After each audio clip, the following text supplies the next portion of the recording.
Ibrox Stadium to officially inaugurate the new stand and indeed the new Ibrox. It's a new complex which has had its share of controversy, and earlier this week I spoke to Willie Waddle of Rangers. I put it to him that it must have been a very bold move indeed to commit such capital against a background of falling attendances, and this was Willie Waddle's reply. About 5 years ago, when we first mooted this scheme, football attendances were on a downgrade. But the Rangers Football Club had felt that football would go on and go on for a long time. Scottish football had stood still in the facilities that it had for spectators. And we, having been very proud of our supporters as well as our team, decided that we had to do something for them, look forward 50 years, not just keep upgrading year by year. It was a difficult decision at the time, as you say, with crowds going down. But now, when we see what we've got here, we feel we made the right decision. I'm sure our support feel we made the right decision, and we have every confidence that football will live for a long, long time. The underground heating has been dramatically successful, as we saw only last Saturday when you were able to play a Glasgow Cup tie against Clyde. Not perhaps the best kind of match to judge, but I often wonder if, in fact, the thought that you've gone to all this trouble, yet in the winter time it's perhaps difficult to persuade people to turn out. It would be awful to go to this trouble and then folk not come to your matches. I doubt that we would have installed underground heating if we hadn't at the same time provided the other facilities. For nowadays, when the Safety of Sports Ground Act, and you look after people's safeties, as we had to following a great disaster, we felt that, well, now we've got the people all covered, they can walk in, they're dry, they sit in comfort. Now we can play the game in comfort as well. And it was a hand-in-glove situation. I don't think we would have done the underground heating without having had the comfort and the cover for the spectator in any type of weather. We have the pitch playable, and we have the seating accommodation available. Now, you're officially opening the new Ibrox Stadium on Tuesday night here against Liverpool in what looks like being a very attractive game, Willie. But a good point, I think, perhaps, to ask you how optimistic you are about, if you like, in inverted commas, the future of Scottish football. Well, I think Scottish football, I'm a bit disappointed at the moment in that there are so many schemes being put forward, there are so many changes being made or tried to be made. I'm a bit old-fashioned. I think we still have the basic principle for football in that Scotland still has good players. I think that Scottish football now, and international level, have as good players now as ever they had. And they talk about Bob McPhail's, Alan Morton's, Patsy Gallagher's. I think the talent that is in this country is every bit as good as it ever was. The focus of attention has been changed a bit, and that it's now gone in certain places from the playing field and the playing personalities to management and so-called coaches. And the public, to me, this is where it's changed. Scottish football's changed a wee bit, and I think it'll change back again. This is why I have a great feeling for the future.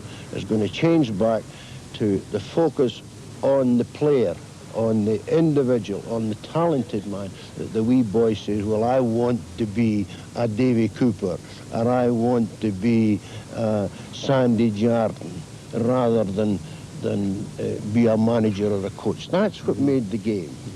I know it made me when I, as a winger, wanted to be an Alan Morton, or I wanted to be an Alec Jackson, if you like. No, it wasn't Bill's truth and his image that made me want to be a player or to come here. It was because of the Alan Mortons and the Bob McPhails and the big Jimmy Smiths. It was the personalities, the Jerry Dawsons, the names in the game. Yeah. So what you have in fact built here and achieved here, well, it does really seem to be a vote of confidence in the future. No, very much so, Arthur. When the Rangers board of directors took a very big decision. At the time we did make the decision to speculate £10 million in a game that was so-called dying. It might be dying in some But I don't fancy it. Says, yes, you're right, it's Hampden Park. And you may recall the last time I stood here, I almost did a requiem for the place. Well, rejoice, rejoice, Hampden is saved. The money has been found and surgery is well underway. The top of the east terracing, a very towering terracing, has been sliced right off, and there'll be no spectators in there today at all. And then that wonderfully antediluvian north stand, which is safe so long as the sellotape holds out, that will come down after the next England-Scotland game at Hampden. All this is setting for the League Cup final between Rangers and Dundee United, the holders. The bookies tend to go for Rangers, whilst most of the tipsters go for Dundee United. The team selections won't be made until just before kick-off, but two players guaranteed to play, Paul Sturrock of Dundee United and John McDonald of Rangers. Two of the most exciting players in the country. They've scored 30 goals between them already this season, and if they turn out well, it'll be a marvellous final. I went to see them earlier this week and realised how tough this Rangers, who comes from Drumchapel in Glasgow, where you learn to take an in-swinging corner kick before you're off the rusks and milk. His local school produced Andy Gray and Danny McGrain, and even yet young John considers his education is far from over. You always learn every game, even watching other players in the likes of Paul Sturrock of Dundee United, watching them from the bench, you always learn. That's Paul Sturrock. He does get the shot in and he's got it! Oh, a brilliant goal! I've always said that John McDonald's a very exciting player. I played in under-21s with him earlier in the year. He came on as substitute and turned the whole game for us. Definitely a very good player. What's he got that you like? He can turn on the ball, he can hit with both feet, and he's always in the box for a finish. Start missed it, but Donald didn't. A lot of people say that you mean so much to the team that not coincidentally, when you came back after a spell from injury, they started to win again. Do your teammates regard you just as highly as we, the public, regard you? They've been giving a wee bit of stick lately because of that, but I don't believe it was just purely me coming back into the team. I think we gained a wee bit of confidence, which I think goes a long way in today's football, and I think that's been the main reason why United's done so well in the last couple of weeks. So there's a good ball, there's no offside. Paul Sturrock could kill the tie right now. I think he will, he does. That is it. And obviously you have the advantage over Rangers in having beaten them recently. I wouldn't put too much into that game. I think a few of them played below par that night. I thought the game was poor, actually. I didn't think either side played well. I thought it was a very stuffy game. And I think you'll find that it'll be a far better game on Saturday. They're just an ordinary team, Dundee United. I wouldn't put them in the Aberdeen or Celtic category. They've just got normal players who play well together. I think that Rangers, who have better players on them, could beat them on the day. Well, if Dundee United win, they'll emulate Celtic's feat and become only the second club to win the League Cup 3 years in succession. Fans will turn out to pay tribute to two of football's most popular and most talented players. Alan Rough and Sandy Jardine have distinguished themselves not only for their clubs, but also in the dark blue of Scotland. And they've been one-club men throughout the era of big-money transfers. And they're also two of the nicest guys in the game. Their popularity, not only with the fans, but with their fellow professionals, will be reflected in tomorrow's two testimonial matches. Rangers meet Southampton at Ibrox for Sandy Jardine on a gala afternoon in which the early arrivals will be treated, if that's the word, to a challenge match between Sportscene and Radio Clyde. Firhill will no doubt be of almost as high a standard, with the Lisbon Lions meeting the Thistle League Cup winning side of 1971. The main business of the afternoon, of course, is a match between an Alan Rough Scotland 11 and Celtic. And as our tribute to Alan and Sandy, here's a look at just some of the many high spots of two fabulous careers, neither of which, incidentally, is over.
for both, and I'm sure the fans won't let I think in the future for the Cup finals in Scotland. Now, there's no question that we'll get a very big crowd tomorrow. Aberdeen will bring down something like 25,000, and Rangers will get the traditional turnout for the big occasion. So I think we'll get upwards of 60 to 70,000 people, and I think we'll get a very good final at that. There's little doubt that Rangers are struggling to get a perfect team selection. Derek Johnson, of course, is unfit to play, and that's a disaster for them because he's been a match winner so often in this very stadium. Since a 16-year-old boy, he scored in the League Cup against Celtic. But they drafted in a utility player in Alec Miller. Colin Jackson will probably play his last game. Ian Redford is getting a test tomorrow, a fitness test tomorrow, to find out if he can get on the subs bench. But Rangers, I think, can derive inspiration from looking back on last year's game against Dundee United in the replay that they weren't expected to win. But they got great leadership from Davy Cooper. Gregor Stevens to take it. Trying to find John McDonald with it. Derek Johnson's in, here's Cooper with a chance. And is it going in? It's a goal! Davy Cooper.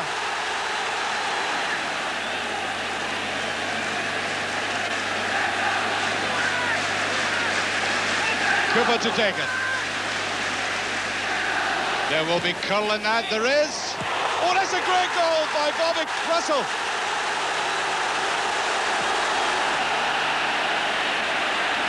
Neatly by Bannon. It's a shot on, here's Dodds with a great chance, it's a goal. 2-1, United fight back. Here's Bent. Good run by Russell on the outside. Did well to get that in. Now Redford. Cooper. Nice ball by Cooper, here's McDonald with a chance, he's done it. 3-1.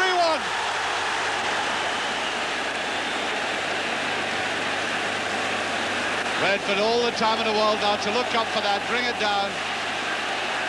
That's to John McDonald, he's onside. There's McDonald, he's put it through and he scored. 4-1 for Rangers. Well, there you are, and that turned out to be Rangers' best performance of the season as well. Now, there is one word that Alec Ferguson hates hearing, and that is the word freezing, not because he's into weather forecasting, but because so many people think that that is the one factor that lies between Aberdeen and the lifting of catch them cold. Johnston looking for support. Pointon and Russell. There's Alec McDonald, it's there. Klein does well to sweep that in. There's Johnston, yes.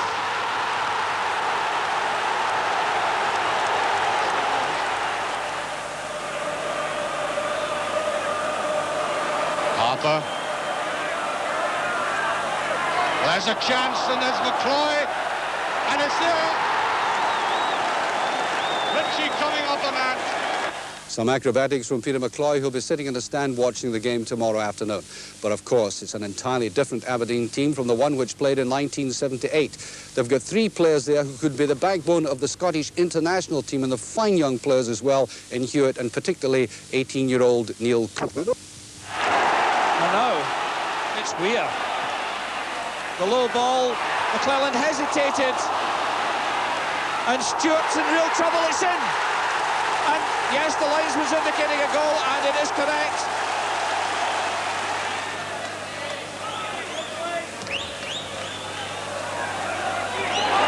Inside, Hewitt's got the pace and the skill. Can he finish? What a goal!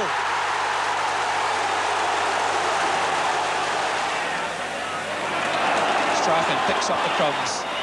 Kennedy always in support. The cross, and Hewitt gets his second, Aberdeen's third, and what a simple goal. Miller, Aberdeen surging forward. McGee has the pace, and Stewart's there, but that's Stewart's hat-trick. 4-0 for Aberdeen. Aberdeen at the very best. If they play like that tomorrow afternoon at Hampden Park, they will lift the Scottish Cup, and I think there'll be a triumphal return to Pittodrie. But above all else, we want a marvellous game, because after all, at the end of the day, the Scottish Cup final should be the showpiece of Scottish football. Just a reminder that you can see the whole of the match live tomorrow on BBC One Scotland. Sees its climax at Hampden tomorrow. Already the first major trophy, the League Cup, has been won by Rangers. And last Saturday, in the Premier League's most remarkable photo finish since its inception, Celtic clinched the flag with a dazzling performance against St Mirren. So 2 down and 1 to go, and the stage is set for a thrilling finish to the season when Rangers and Aberdeen meet in the final of the Scottish Cup at Hampden Park tomorrow. Good evening. We'll be covering the game live, of course, in Cup Final Scots Mode, and I'll be giving you details of all the other items in our special programme, which begins at 11:45. And first, the team news and a couple of surprises. Peter Weir is left out of the Aberdeen team, and Colin McAdam is on the substitutes bench for Rangers. Weir came back last week after injury, and Alex Ferguson said today that he didn't want to gamble on the player's ability to last the full 90 minutes. And it is Stewart in goal, Jardine, McClelland, Jackson and Dawson. The midfield players are Russell, Bett and Miller, and Cooper, DL and MacDonald are the front men. The subs will come from McAdam, Redford, Billy Davis and McLean. Well, what a game this promises to be. The last time Rangers lost in a Scottish Cup final to a club other than Celtic was way back as far as 1929, when Kilmarnock beat them 2-0. That's the record that Aberdeen have to face tomorrow. But the Dons are the side on form right now and have lost only one of the last 25 matches. Aberdeen are the favourites, if there's such a thing in a cup final.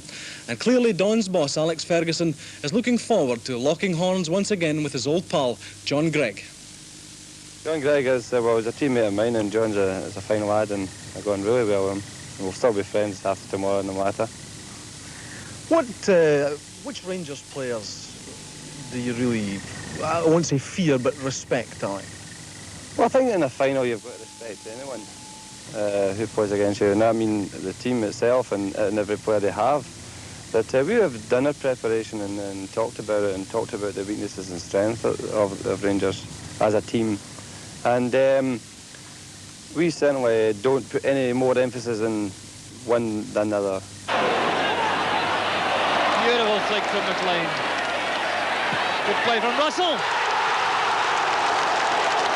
Well, they don't come any better than that. Found their way by Glennie, but straight back to Cooper. Beautifully struck ball. And a header to match from Colin McAdam. John McDonald not quite tall enough, and Ray hooking it clear.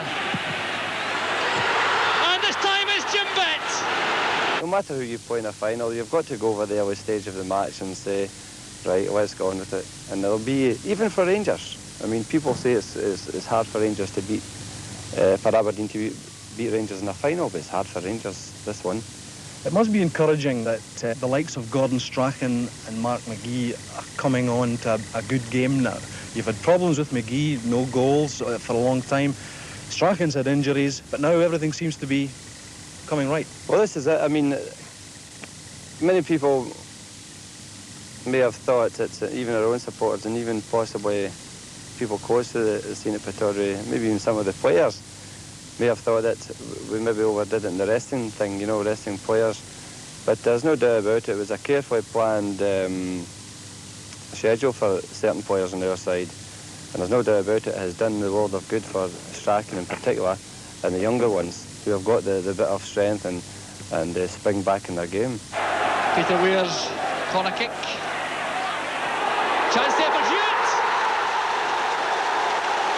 I mean, this is what I feel has been an important factor in their form, that the younger ones have had the rest and are back playing well.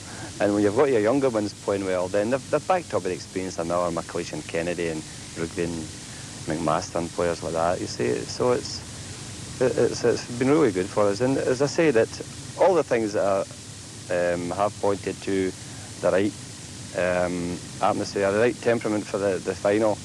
And we're not being overconfident in any way. I mean, this is not I'm not saying these things that we're playing so well that we're going to be going out on an automatic certainty to win the match. I mean, but things have been favouring us very well. The form has been good, and no manager can ask for more. I mean, the form is there. I don't have to wonder about what my side's going to be tomorrow. It picks itself, really. And that they go out and play, and then, well, they have a hell of a chance. Of course they have, and what a good young pool of players Alex Ferguson has. But you know, when it comes to cup finals, Rangers really are a wee bit special. They've won the cup no fewer than 24 times, and this will be their 7th Scottish Cup final in a row. I asked John Greig what it is about Rangers that makes them such a formidable cup side. Tradition. Over the years, Rangers have been expected to do well in every competition, especially the knockout situations. I think the reason for our success is that we go into them not just trying to win through to a final, but to actually win the competitions. But is it something about Hampden, John, that the Rangers are such a difficult side to beat at Hampden? Because you're there so often, it must be a bonus for you. Well, I like to think we're hard to beat anywhere, but Hampden just happens to be the place that they play the finals of the competitions, and I would agree, it seems to be a good ground for us to play on. It's big, we like the big spaces. We've always had a tremendous support. And over the years, it's been very, very successful for us, and hopefully it can continue. Well, you took the League Cup there, John, earlier in the season. What do you remember about that game? Playing with 10 men for about a quarter of an hour with Derek Johnson, a badly cut eye. That in itself knocking us off our stride in the first half. But coming out in the second half and playing much more like ourselves, and eventually Ian Redford scoring with a chip shot, which he claims he practices a lot, but it was enough to get us the cup. He might well have left that. Redford. Ian Redford surely wins the cup for Rangers. We're talking about Aberdeen. There's something of a bogey team for Rangers. Only Aberdeen. Only Aberdeen, I would say. I disagree completely that they're a bogey down here, because we beat them in the cup final. My last game as a player, 20 years ago, I think it is now. But we beat them there. We've got a good record against Aberdeen down here. Russell, Johnson signalling for a return.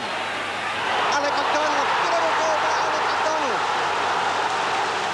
McLean with his left foot. And a great header by Johnston. Cut across, and Ritchie had a chance there. The ball drops in to goal. Ritchie has scored. That's it. Rangers have won, and John Greig has his 6th winner's medal. Up there, if the final was at Aberdeen, it'd be a different story. But OK, I'll let you carry on, Andy. No, I just want you to talk about Aberdeen, because they're a good side. It's going to be a hard game on Saturday. What are their strengths? Their manager. He's an old pal of yours, of course. Yeah. I wish they would give me the money he's owed me. But, no, Aberdeen's a good all-round side. A lot of good players. They've brought in young players up there. They seem to have been able to bring young players into a situation and play them in the Premier League, whereby that other teams have found it a problem to bring them in and get the consistency. Aberdeen's they're very, very strong in the middle of the defence with the 2 international players, McLeish and Miller. They have Strachan and Weir, obviously two good midfield players. They went off the boil because they couldn't score goals. Mark McGee has shown that he's hitting a bit of form. They're strong in important departments in the side, which I would think. I mean, their goalkeepers had a good season. Their 2 centre backs, McGee's now playing, and they have the added touch of Strachan and Weir, as I said. Strong defensively, hard defence to get through. They don't lose a lot of goals. And all round, they're probably one of the best teams in Scotland, as they're proving. I don't feel anything to worry about them. I don't worry about them. And so it's they've got would help to turn it our way. Obviously, the big crowd and the atmosphere at Hampden is going to help. Because I'm a great believer in the players in the park being the most important thing. Fans are important, managers are slightly important. Anything else you want to throw in, the referee. But the players are the most important thing in the game. And I have a lot of ability on my side. Aberdeen's got a lot of ability, as I've just said. But we have a lot of good players. And hopefully, if we have to win the cup, I hope it comes from the players in the park playing the way they can play. MacDonald again. Gill and Johnston in the box. That's for Johnston. The header down. Gordon Diel makes it 1 each. Turning onto his better foot. There's Diel. The header from Butt. Diel playing it in. There's John MacDonald. And that's Rangers' third. Yes, there's no doubt that Rangers thrive on the big occasion. They are, of course, the cup holders. It was this time last year that a last-minute penalty save by Dundee United goalkeeper Hamish McAlpine put the final into extra time and then into a replay. In that first game, Rangers had struggled a bit against that talented Dundee United side. But when they met again on the Wednesday night, well, it really was a different ballgame. They're losing out to a chance again for Cooper.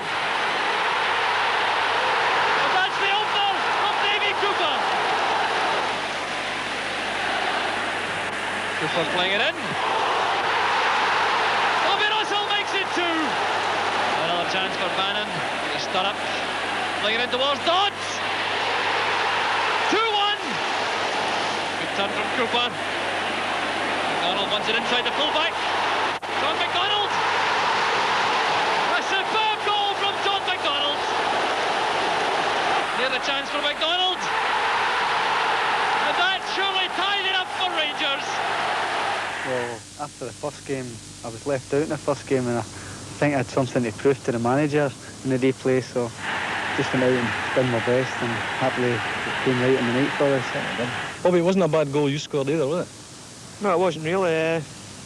All I can remember is the ball just arriving. I don't usually get to the far post, you know, but I just seemed to come in and I couldn't miss it really. What makes Rangers such a difficult side to beat in cup ties? Because you're always thereabouts. Maybe it's the luck of the draw, I think. We've really had an easy passage compared to other teams this year. But this is your 7th cup final in a row. I mean, that's more than luck. Oh, yeah. I think Rangers are more of a cup team rather than league consistency, right, which I think we lack a little bit of at the moment. But I think that will come soon. Talk about Aberdeen. What do you think of Aberdeen as a side?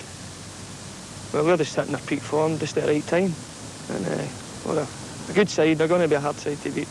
But if we can reach your peak, there's no reason why we shouldn't beat them. Well, you both sound pretty confident to me, the chat we had earlier. But how do you think it's going to go? No replay this time?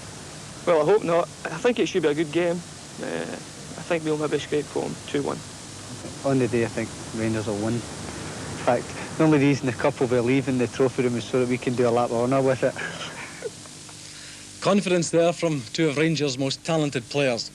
But there's certainly no lack of confidence in the Aberdeen squad. In our performance in the second half, we were a bit disappointed with that, and I think the second half they showed us that they could sort of keep the ball off us at times in the game. So our first half performance will give us confidence, but we'll take a lesson from the second half performance as well. Gordon, what is it about Rangers that makes them such a difficult side to beat in cup ties? I mean, you always seem to do well against them up here in the league, but cup ties is a different ballgame, isn't it? Yeah, well, if I knew the secret of what Rangers had for cup finals, we'd be trying it out ourselves. It's just something that we've accumulated over the years. The players are used to it. They're built up for cup finals. They're psyched up for cup finals at the end of the season.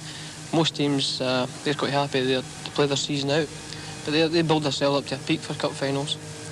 And I just don't really know what they've got. Well, Aberdeen have certainly got a good pool, but there's always the danger a club like Aberdeen will go to Hampden and the young players just might freeze on the day. Do you think there's any a chance that might happen?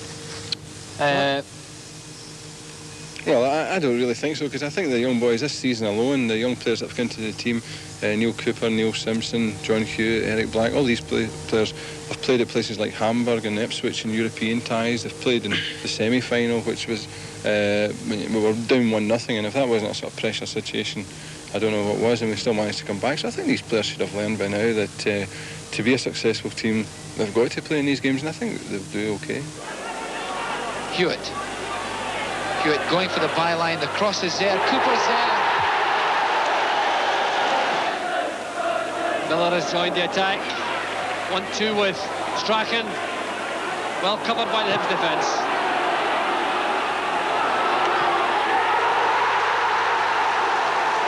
Neil Simpson gets the goal for Aberdeen. Strachan's corner kick. Graham is beaten. And Black opens the scoring for Aberdeen. But Hampden's a sort of home ground for Rangers. It's been like that because they're in the finals, cup finals so often. Which Rangers players are you particularly wary of on Saturday? Well, it's definitely goal scorers, but I think they forgot about one player who seems to score a lot against us. It's Colin Jackson in corner kicks, who's been a great servant for Rangers over the years. His last game as well in the cup final. Well, hopefully we can send away his tail between his legs, but no disrespect to the big man, he's done a great job for Rangers over the years, and I'd like to have to keep an eye on him at set pieces. So into the 3rd minute of injury time as McLean lines up for this free kick. That's the last kick of the regulation 90 minutes plus. McLean, Jackson, goal! Colin Jackson scores the 3rd minute of injury time, and it's all over. What makes the players here so confident? Because I think everyone is confident that you can take the cup back to Aberdeen. I think it's confidence in our own ability, really. It's not so much, you know, us beating Rangers on Saturday, and Rangers didn't play well on Saturday. But we feel that if Rangers play their best, and we play their best, then we'll be the better side. Eluding that tackle from Holt. Good positioning by McGee. They're striking. Well, you'll seldom see a better goal than that. Strachan providing the width. Doug Bell, McGee trying to turn. Magnificent play by McGee. Mark McGee. Well, it's 12 years since Martin Buchan lifted the Scottish Cup, the last Aberdeen captain to get his hands on this trophy. 12 years is a long time, but it's my guess that Willie Miller will end that wait tomorrow. But, Arthur, I don't think you agree with that, do you? No, I'm afraid not, Andy. I think the cup, like the league flag, is staying in Glasgow. For the cup final kick-off, and the Rangers players have been called back for their final training session before heading down to Troon to complete their preparation. The training today consists mainly of sharpening up work, sprints and fast turns under the eye of sprint coach Stuart Hogg. And Rangers manager John Greig doesn't believe in beginning his cup final build-up too early. Can't afford to do it because, as I say, we played Aberdeen last Saturday, we played at Southampton on Sunday, we travelled back here on Monday, so we really didn't get down to doing any training or anything until Tuesday anyway. And really Tuesday was just a clearing of the decks and clearing up all this mystery bug that was going about, clearing up the Derek Johnson situation. Then we had Colin Jackson went off. It's been a nightmare build-up, really, hasn't it? I mean, Yeah. You've been very unlucky for a lot of the season with injuries and illness. Has it affected the morale of the players at all? It's affected us at times. I think it'd be easy for me to be blasé about and say no, but it's affected us at times. But as you can see today, they're in good heart. A lot of them have been through it before. We've had our problems before. Being a club like this, everybody likes to criticise you and for this or the next thing. But basically, they'll all be together. They're good heart just now. 40,000 of our supporters that are back on Saturday will soon lift them again. Yes, the banter in the Rangers dressing room pretty much as normal. But when the players get down to something which is normally almost light relief after the hard work, a game of head tennis, the relative silence might just have indicated some cup final nerves. But does John Greig still get nervous? No. No, Seen too many cup finals, yeah, maybe. well, hope to see a lot more too. No, I've been very, very fortunate that I was thrown in here as a youngster into a really good team playing in cup finals. I learnt to absorb the atmosphere very early, and I've just gone on all along like that. A lot of players are nervous, but this is why I'm going to take Tom Forsyth and Tom McLean, Peter McCloy, and even Derek Johnson down with me to Troon, because they can put their own little bit of cup final nostalgia, if you want to put it that way, and just mix with the lads and keep them, rather than them sitting on their own having a cup of tea, they can sit and blather about things. And basically that's why I'm taking them. We've all been through it for many, many years. You learn that as soon as you walk in that front door, Dougie, you know, that you've got to come in here and you're expected to win things, so... But you still look forward to the finals, of course. Great occasion. Yeah. I would never take any cup final for granted. So Rangers obviously in good spirits. At the end of the afternoon they head for Troon, where they'll escape from the demands for last-minute tickets and of course from the autograph hunt. The return from Troon on Saturday morning, and then they only have this relatively short journey, 3 or 4 miles across the south side of the city through Shawlands and Mount Florida to Hampden itself and the cup final. Right, that Hampden, and there's Ali Dawson leading his team out of the bus almost, as it were. Alec Miller, a surprise perhaps, late recall to the team. but a player who's very, very experienced, and talking of experience, you certainly can't beat that of Sandy Jardine, who's played in many, many of these Hampden finals and knows all about the pressure that's involved. Tommy McLean just with the pool, and Derek Johnson. A big disappointment for Derek, of course, as I said earlier, one player who won't in fact play. There's Jim Bett, who could play a significant part in midfield. So the atmosphere just building up rather nicely, and as I say, we'll be going over. I think it's going to be a great game. A lot of pressure, of course, on everyone, and I think it would be a good time really to come right out and ask our two guests how they think the final is going to go. Billy, first, what do you think today? Well, I think that obviously it must be a strange position for Rangers to be and not to be favourites in the final. And to be honest with you, I would probably go along with the fact that Aberdeen, at this stage anyway, Arthur, seem to be the favourites. They've got good class players in their side. They've got Scotland's defenders at the back. They've got Gordon Strachan in the middle of the field. And they've got good front players. Rangers obviously are going to feel the loss of Derek Johnson very seriously. But having said that, perhaps that's why they've got such a tremendous record in cup finals, because they seem to be able to produce the goods on the day. But if I'm put up against the wall, then I'll go for Aberdeen. Right, Jock, what about that? What about yourself? How do you see it? Well, I see it much the same way, that Rangers are not favourites at this particular time. Aberdeen, in an interview earlier on with Bobby Clark, they say that they now they want to win cups as opposed to getting to Hampden. Rangers have been over the hill before, and they've got the habit of winning at Hampden, and that's what I'm backing on. And my instincts, my logic tells me that Aberdeen have the better settled team, but my instincts say Rangers, and my heart says Rangers because I'm a Rangers punter. But that's the truth, isn't it? I fancy the Rangers, but I feel like the fighting blood's on me, and that's what I feel it should be on them Rangers players right now, and I fancy the Rangers. Well, we're talking about the atmosphere in the dressing room, but there's a fair old atmosphere in here. I think the two guests are really looking forward to this match. I know that I am, and I hope that you're going to stay with us. Right, and started, it seems an awful long time ago, around about 11:30. Reid playing it forward. This is Burns. Sullivan making a very long run behind Dawson. As for McAdam. And squeezed in by Craney. And that's an amazing opening goal. Danny Craney delighted Jim Stewart disconsolate. So 90 seconds on the clock, and Celtic with their first full attack go in front. A good build-up starting from Mark Reid in the left-back position, forward to Tommy Burns. Burns carrying it forward, finding Sullivan making a great run beyond Ali Dawson. The shot. Cooper finding Russell. Well, that was a great move from Rangers.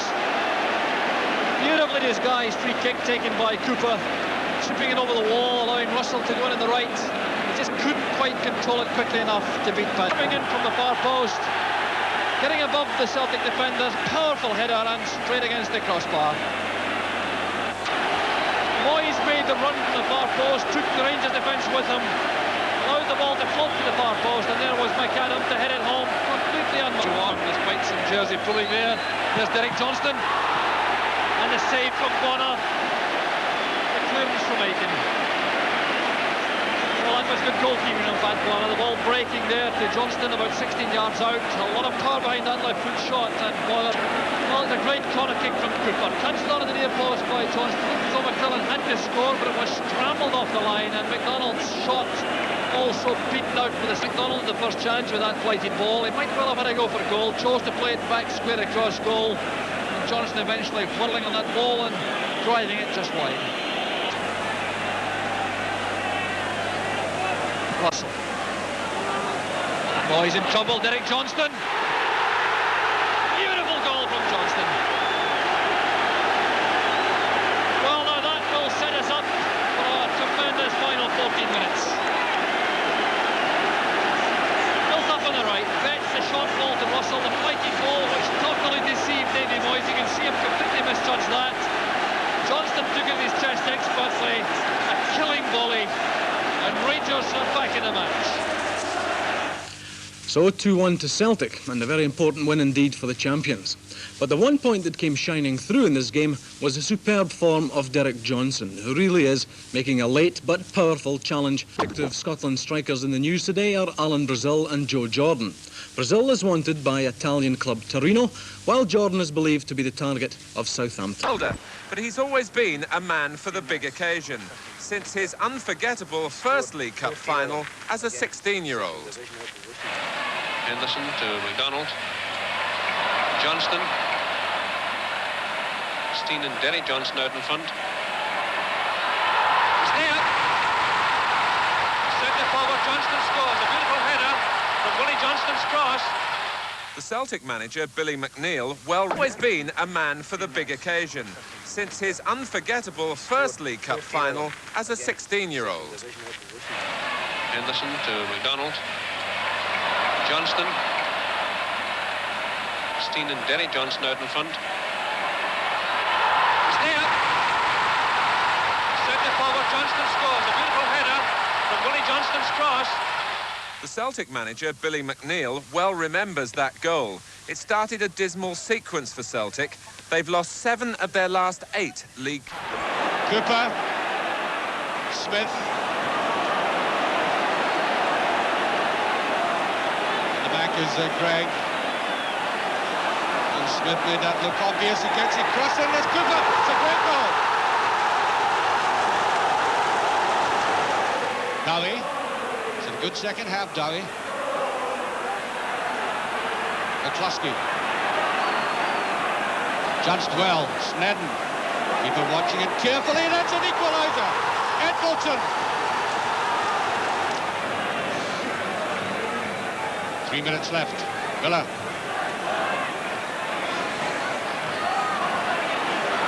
Johnston to Smith. Miller going down. Was there, and that must be Gordon Smith has scored Rangers' second. Smith to Johnston. Miller coming up as the extra man. There's his cross. There's Latchford, the ball spinning loose. Headed in by Smith, and the referee's giving it. Cooper. Smith. The back is Craig. Smith made that look obvious. He gets it crossing. There's Cooper. It's a great goal. Dowie. It's a good second half, Dowie. McCluskey. Judged well. Snedden. People watching it carefully. That's an equaliser. Edmondson. 3 minutes left. Miller.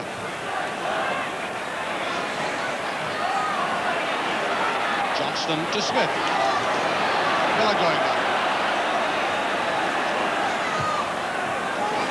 McDonald was there, and that must be Gordon Smith has scored Rangers' second. Would have believed it that Scotland would go into a World Cup final tie without the great Kenny Dalglish, holder of 88 international caps. And 15 minutes separate time. Well, the group table tells the sad story for Scotland of goals conceded that shouldn't have been conceded and out on goal difference. Brazil and Russia then the teams to go through from this group. Well, it's been a disappointing night for Scotland manager Jock Stein, obviously, whose controversial team selection nearly came off, though, particularly when Joe Jordan played his part early on. Alan Taylor's been speaking to Jock Stein.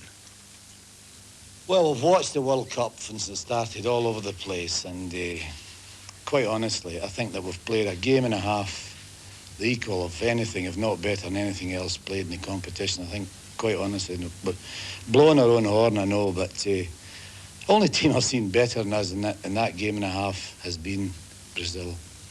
We played that team off the field tonight, but a spectacular goalkeeper and no breaks in front of goals, and the breaks going against us at our side. It's unbelievable that we should come out of that with nothing. But the most important thing from it is that we've shown people that we can prepare for a World Cup. We can prepare, the players can look after themselves. They're not all the things that other people class them. The supporters as well have come out it well, but it's a bloody sickness to think that you play like that and you come away with nothing, and you watch other teams that's been in it and they're qualified for the next round. John Bond, Jock Stein there, saying that the only team that played better than Scotland in the first half there was Brazil. I would agree with that. I don't think I've ever seen Scotland play better than that in all my life. I watched them play against England on numerous occasions, and I don't think they've ever played any better than that. I don't think Jock was right in saying they played him off the park. I mean, I think he was just getting carried away a little bit with that, because I felt the Russians were a very good side and played very well. But I don't really believe that they were meant to go any further in the World Cup, you know. But it's extraordinary. The Scots always seem to have their finger permanently poised on the self-destruct button, and that was certainly the case again tonight with the 2 goals they conceded. That's right. Mistakes seem to follow them around, doesn't it? The first one. Yeah, well, the first one, you really couldn't blame them all that much. I thought the Russians did fairly well here, and they had all the luck that was necessary in scoring the goal. One of the lads got a good block down here, and then the other fellow, if it hit it properly, you know, the goalkeeper would have saved it again.